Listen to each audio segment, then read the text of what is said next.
Hi, this is Stacia, and we're going to take a look at the King's Gambit accepted main line, which is also known as the Kieseritzky Gambit, or it sort of goes into that, I should say. All right, so we're going to go through the first 10 moves of this opening main line together, and I'm going to show you basically how it goes, but also the reasoning behind a lot of the moves, and maybe some alternative moves that are available as we go. So, okay, the King's Gambit comes from e4, e5, and then although knight f3 is by far the main move here, white can choose to play this move, f4. It's this fourth most common, and it's called the King's Gambit. So right away, white is offering up a pawn. I mean, it looks like kind of a crazy move because you're opening up the king. Like, notice this is already a thing to be thinking about. And also, black can take this pawn, and there's nothing defending it at all.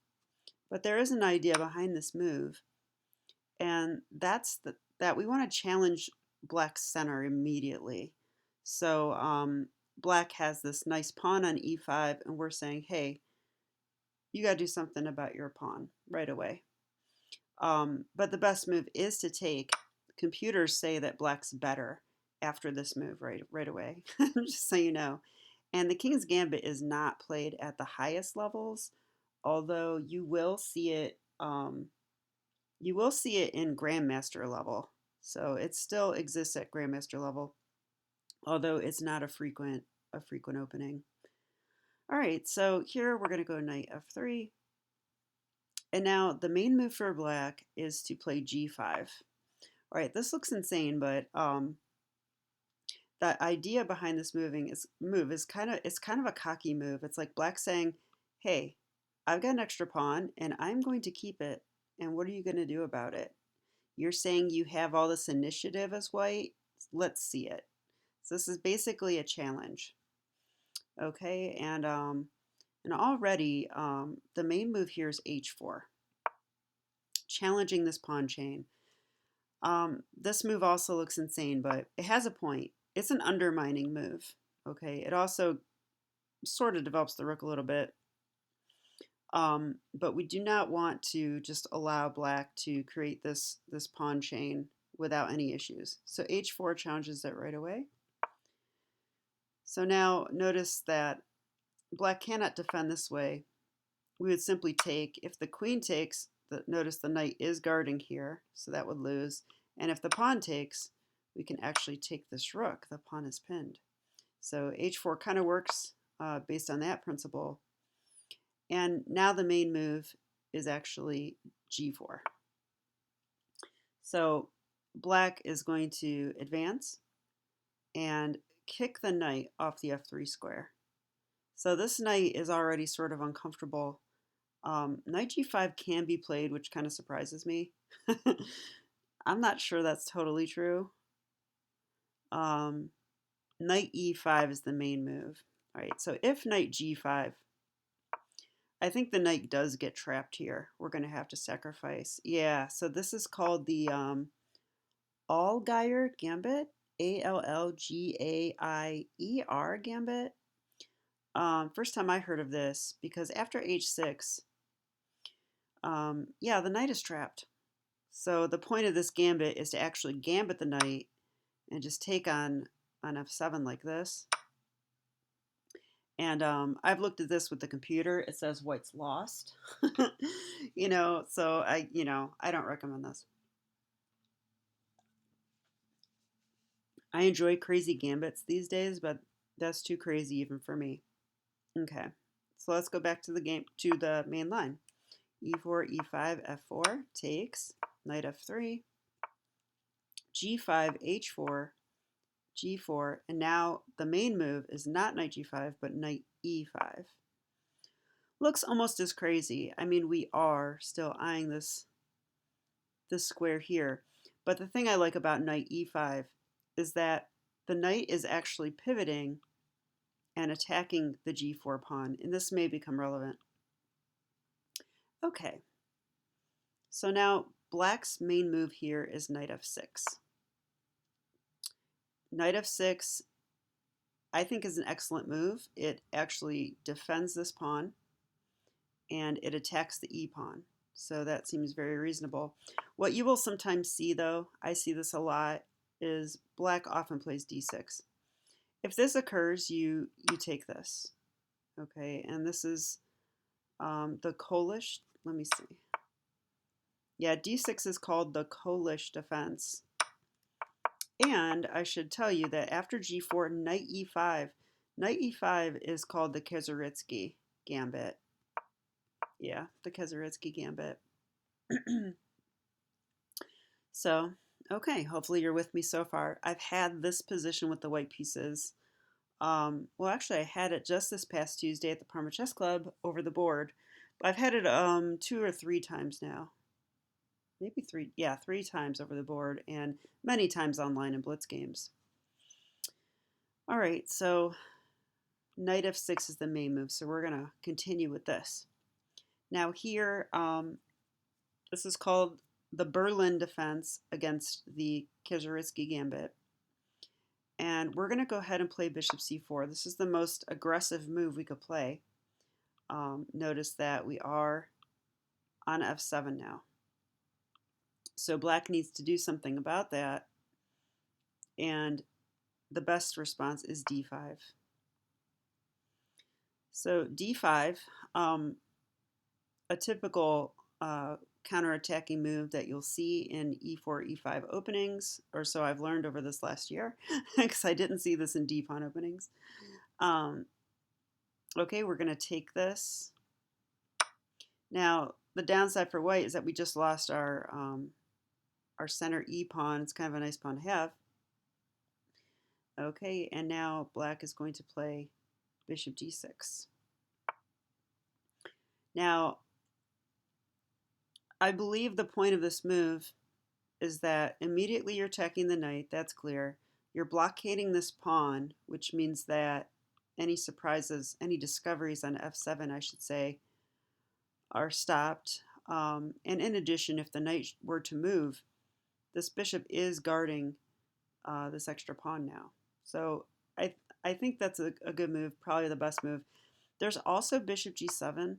This is also a line of play. And white would continue d4. And it could just continue like this. Knight h5, castles. Queen takes h4.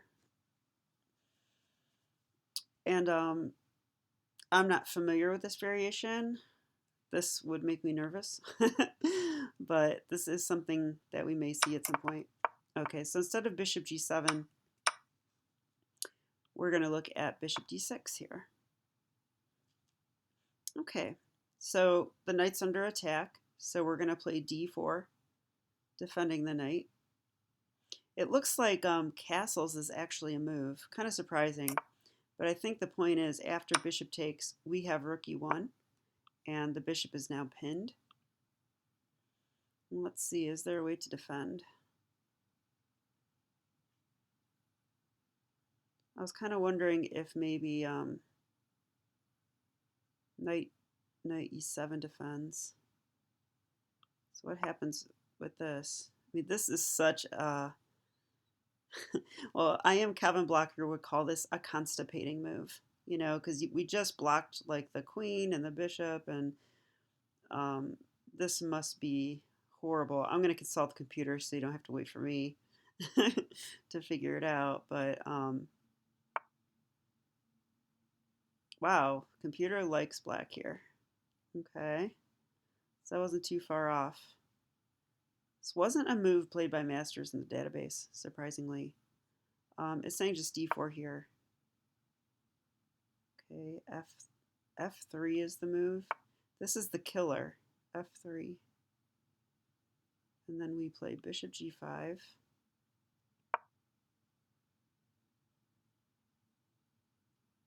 What is going on here? So we're attacking the queen. Why can't the queen? Oh, this is defended by the h-pawn. So f6 is forced. Bishop h6.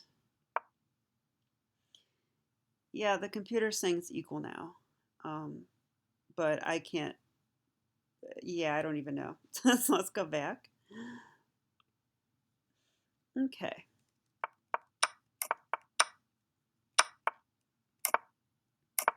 Okay, so we left off here. Instead of castles, which goes into that crazy line I just showed where the bishop gets pinned, we're just going to play d4, defend the knight. Um, okay. And the idea behind d4 that you should know is that a lot of times in the King's Gambit, white wants to regain the f pawn with tempo. And what I mean by that is we want to push d4 and take with our bishop. This way we develop the bishop and regain our pawn. This is often a sign of whether the opening's working out for white or not, is what I've noticed. So here we've played d4 with the hope of taking, and black actually will, if they know what they're doing, they'll stop it with knight h5. It looks weird to have the knight on the rim like this, but he's doing a very important job from here. So, okay, knight h5. And now that was move 8, so we have 2 more moves to go. All right, so now there's 2 moves. There's castles and knight c3. I did a little bit of research on these. Knight c3 seems better, or scores better, and it's a developing move, so we're going to do that. Now queen e7 is the main move. Honestly, there's only 6 games left, so anything could happen here as far as I'm concerned. And now probably castles is sufficient, but also bishop e5 check is a move. We'll do castles, bishop takes e5, and now there's 3 games left. So, but that's move 10. So I'll say what the 3 moves are. There's bishop e5 check, which black won. There's d6, which white won. And there's knight b5, which white won. But clearly these positions are pretty complicated, and so you basically are going to, if you like a game that is crazy and has a lot of complications and has a lot of candidate moves and that kind of thing, then I do recommend this opening. Or if you want to learn to play that way like me, then I also recommend it. So this is the King's Gambit mainline, and we're going to go through it one last time to review very quickly. Okay, so try to keep up. Just kidding. E4, E5, F4. Okay, they accept the gambit. We play knight F3. This is the King's Knight Gambit, by the way. There's also this move you could play, but it's risky. All right, so we'll play here. Now G5, holding onto the pawn. H4, challenging the pawn, taking advantage of the pin since this couldn't be played. G4. Now this is the Kieseritzky. Black should play knight f6. This attacks the e pawn, defends the g pawn. We're going to go ahead and attack f7. Black plays d5. We're going to have to take that. Bishop d6 is played, attacking the knight. d4, defending the knight and threatening the f pawn. Knight h5, guarding against that. And now knight c3, developing, maybe making threats too. There is stuff going on here. And we looked at queen e7, castles, and the last move is bishop takes. So, okay, I hope this gave you sort of the flavor of what the main line of the King's Gambit looks like. You will see this sometimes, but I think, well, my feeling is that club level players don't know how to play this right as black. Like if I was playing a grandmaster, I would definitely be scared to go into this line because they're going to expertly, hold on to the f pawn. But I found that club level players, often you will regain this pawn and just have a better position and attacking chances. So I hope you enjoyed the King's Gambit as much as I have, and I'll be back with a lot more variations. So stay tuned. Thanks for watching. Bye.